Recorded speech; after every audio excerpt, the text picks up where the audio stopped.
Kaya pala ganito ang naging resulta ng kapalaran ko. Kasi alam ng Diyos na kaya ko. Sa edad kong to, napagod na akong magmadali. Kaya lahat ng ginagawa ko ngayon, ini-enjoy ko na lang.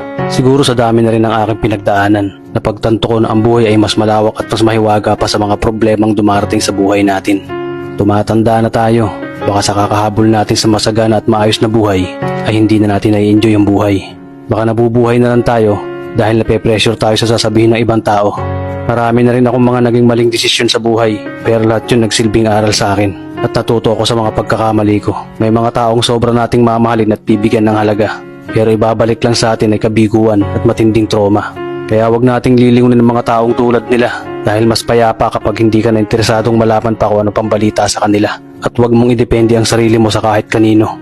Tandaan mo, kahit sarili mong anino, iiwan ka din nito kapag madilim na ang paligid mo. Kailangan natin matutunan na huwag ikumpara ang sarili natin sa iba dahil hindi natin laban ang laban nila. Karera mo to, di nila karera. Dahil ang buhay ay hindi naman nasusukat sa kung sino ang mayaman, kundi kung sino ang payapa.